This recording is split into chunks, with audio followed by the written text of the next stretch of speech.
Okay, so what you need to do, if you haven't done so already, is go through and all your pictures you're going to use, do those same steps. Okay, do those same steps on each of your images.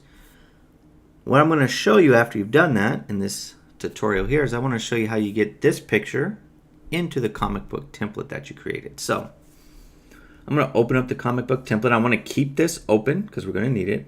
I'm going to go to File and I'm going to open up my comic book template. You open up yours wherever you have it saved. You made these boxes. And if you recall, I had you save these boxes so that each shape's on its own layer. And we're going to need that open, and we're going to come back to our picture or pictures. You're going to do one at a time. And that's what we need to do. We need to click on the very top layer, and we need to do Command,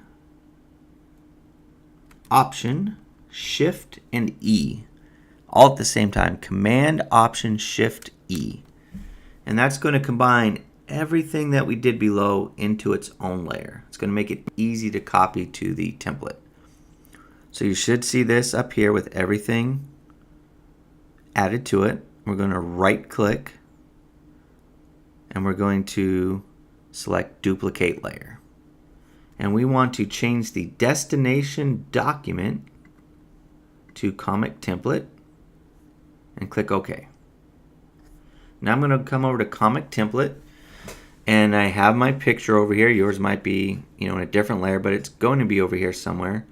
And you want to put it above the panel that you want it to be in. What I mean by that is if I want this picture to be in this upper left hand box, I need to drag it right above the panel that has the layer that has that upper left hand panel. Then we're going to do what's called a clipping mask. All right, so right now it's the regular size of the picture. It's not inside that little box we created, and we need to make it fit. And you can do that relatively easy in Photoshop. With the picture right above the panel you want, you put your mouse in between the two layers, you click Option, and you click. And it's going to do a clipping mask and put your image into that little panel. Now let's say you want this image, more of it to show, right? We clipped off too much. What we can do is with the image layer selected, not the clipping mask layer or the panel layer, but the actual image layer, we can hit Command T for transform, Command T for transform. And if you hold Shift, you can, adjust and move your picture. So we don't want to go like that because we don't want any black to show, right? But I can kind of move it like this, and then I can hold Shift. I can come from this edge.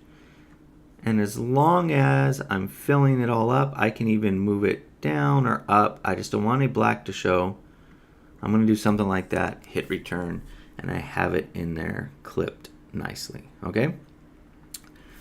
Now, right now we don't have an outline around this, and most comic books have an outline around the panel. So once the black went away, we don't have a black outline. So if we go to the panel layer and double click, that's going to open up this layer style. Don't double click on the words, double click in the open space. Then we're going to add a stroke. And we can click on the word stroke, and we're going to increase the size a little bit. Not that big, right? You can see how much black that added, but we're going to do the stroke and we're going to position it outside, and then you can adjust the size to something you want. You can leave it off, I guess, if you don't want it. I like it on there. It makes it look like a comic book panel. Another thing some people do is add a drop shadow. So I can click on drop shadow and then click on the word, and you can kind of click and drag and you'll see this little shadow come out. It makes the panel pop a little bit more. That's optional, right? You can see if I turn it on or off. I'm going to leave it off, but I've seen some people like to do that. So we got one panel, one picture in there. You would do the same thing with the other ones. You would click on each picture, go through that same process, and then make sure you clip it into the panel that you want.